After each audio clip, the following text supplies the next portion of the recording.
ومن گوتم ئێمە لە مەیمون و مەیمون نەبووین و زادەی مەیمون بەڵام هیچ پەشیمانیم لەوە بەس ئینسان جێگای گومانی منە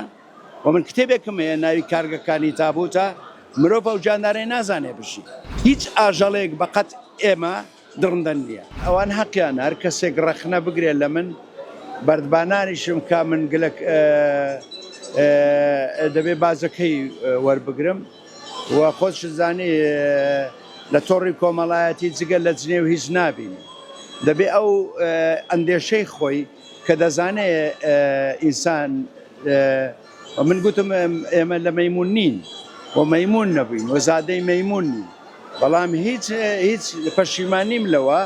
چونکە حەفریات ئارکیۆلۆژی کە لە سەری ئینسانی یاندورتال دەبینی زۆر نزیکە لە لەسەری جاندارەکان یەک لەوانە شەمبازیە تا ڕادەی غۆرێلا من باکسەوە من ئەوە ڕەت دەکەمەوە کە خەڵگەڵێ ئینسان لە مەیمونێک بووە پێش کەوتووە قۆناغ بەخۆن نا ئەوە ڕاست نییە مەیمون جنسێکە بەڵام نزیکن مەسە شەمبازی زۆر زیرەکە حیوانێکی زۆر زیرەکە یعنی دەتوانم بڵێم لە زۆر شت هەتا لە بواری عشق لە بواری سۆس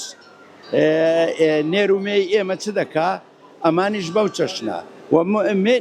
ئەسان لە کرمەوە بۆ کەرکەدەن و فیل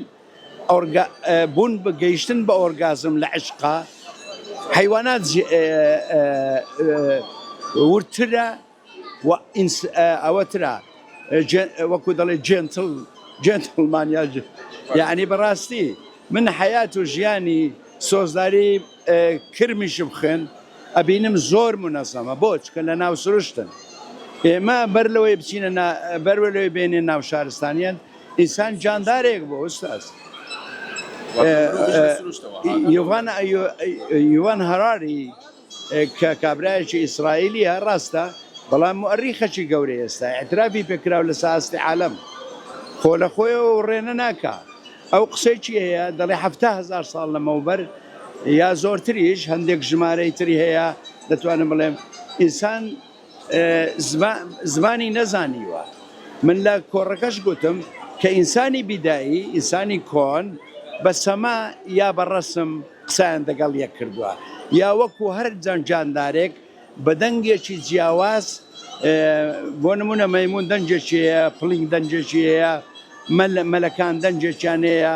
ماسی لە ناو زەریا دەنگێکی جیاوازی هەیە بۆیە من بڕوا دەکەم ئینسان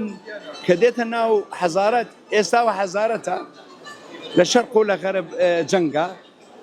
و ئینسان بۆچی دادگایی ئەوە ناکەن ئەو هەموو جەنگە بە ناوی ئاسمانی و بە ناوی خواهانە و بە ناوی ئایدۆلۆژیای ئەرزی و ئاسمانی چۆن من جێگای پرسیارم نەبێت چۆن گومانم نەبێت کەواتە جاندارەکان هێمنترن جاندارەکان کە تێر ئەبن لە ژەمێک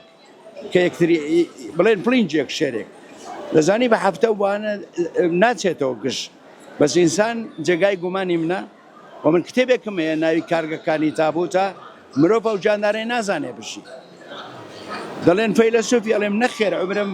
لە هەفتا تێپەڕیوە ئەزانم ئینسانی ئێمە نازانێ بشی نەک ئینسانی ئێمە ئینسانی غەربیش نازانێ بشی ئەوەی لە ئەوروپای غەربی لە ئەمڕۆ کە دەقەومێ لە بواری پەروەردەیی لە بواری ئاینی لە بواری با بڵێن لە بواری سەرمایەداری بە ئاینەکەی لابەر خۆ